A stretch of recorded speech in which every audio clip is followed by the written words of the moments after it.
5 amigos colombianos, Laura, Andrés, Carolina, Juan y Felipe, decidieron realizar un viaje épico a Grecia para disfrutar de sus impresionantes paisajes y sumergirse en la milenaria cultura de este fascinante país. Sin embargo, lo que debía ser un viaje lleno de aventuras y recuerdos se convertiría en una pesadilla que jamás olvidarían. Durante su estadía en Grecia, los 5 amigos se fueron a explorar las antiguas ruinas de Efines.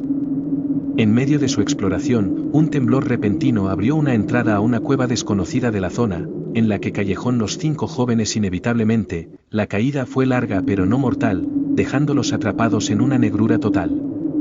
Con la esperanza de encontrar una salida, los chicos se aventuraron a explorar la cueva. Sin embargo, desconocían que Foubas, el dios del miedo, habitaba en ese lugar y los estaba acechando, para disfrutar de sus temores. La primera en ser atrapada en la telaraña del dios fue Laura, la cual se vio atrapada en una mansión abandonada y decadente. Cada paso que daba resonaba en el suelo de madera podrida, mientras una bruma densa y fría se arrastraba por los pasillos. Las habitaciones estaban plagadas de muñecos rotos y desfigurados, con sus ojos vacíos clavados en ella. El eco espeluznante de risas distorsionadas y susurros aterradores llenaba el aire, generando una sensación constante de angustia y miedo. Laura luchaba por abrir las puertas que conducían a la libertad, solo para encontrar habitaciones siniestras y escalofriantes. En una habitación, se encontró enfrentando una versión retorcida de sí misma, con rictus malévolo y sed de sufrimiento. Andrés, tras perderse en la oscuridad de la cueva, se encontró atrapado en un laberinto interminable. Las paredes, cubiertas de símbolos misteriosos y ominosos, parecían cerrarse sobre él a medida que avanzaba.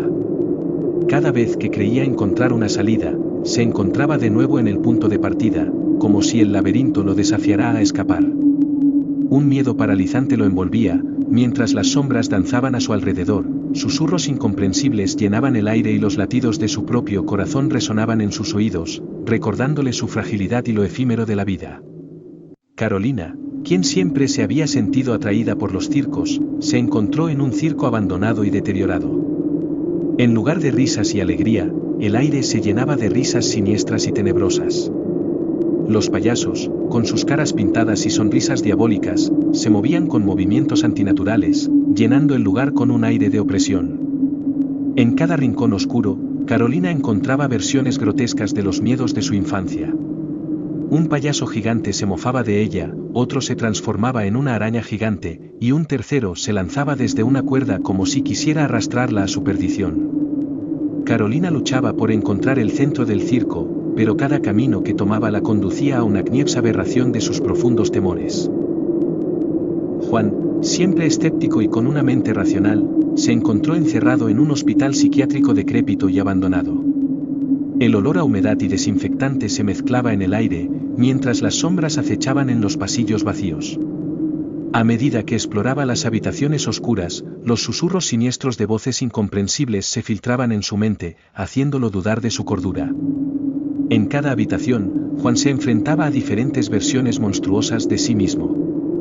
Su reflejo en el espejo se retorcía y se convertía en una aberración deformada de su propia imagen, o sus pensamientos se manifestaban en figuras sombrías que lo acorralaban, atormentándolo con sus propias inseguridades y miedos.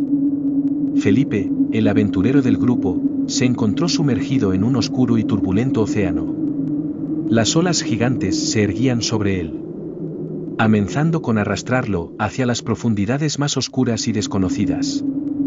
A medida que luchaba por mantenerse a flote, criaturas marinas deformes y aterradoras emergían de las profundidades, con miradas malvadas y dientes afilados. Felipe nadaba desesperadamente, pero las corrientes traicioneras parecían tener vida propia, arrastrándolo cada vez más hacia abajo. La sensación de impotencia y asfixia que experimentaba en su pesadilla se reflejaba en el sudor frío que empapaba su cuerpo mientras luchaba contra su propia mente y elementos oscuros del océano. Después de días atrapados en sus respectivas pesadillas, los amigos finalmente se reunieron en el centro de la cueva. Exhaustos, temerosos y al borde de la locura, se dieron cuenta de que estas pesadillas eran la clave para escapar de su prisión. Deberían enfrentar sus miedos más profundos y superarlos para liberarse y regresar a la luz. Sin embargo, uno de los amigos no pudo soportar el constante tormento y la tortura de su propia mente. Agotado física y mentalmente, se entregó a la oscuridad de su pesadilla y encontró su triste final en las manos de su propio monstruo interior. Los demás amigos, paralizados por el horror, no pudieron hacer nada para salvarlo. La muerte de Juan les sirvió como una trágica lección y como una prueba más intensa de que debían enfrentar sus miedos y superarlos.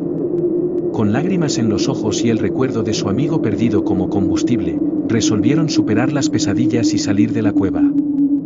Juntos, lograron vencer a Phoebus y encontrar la salida, dejando atrás el oscuro abismo que los había consumido.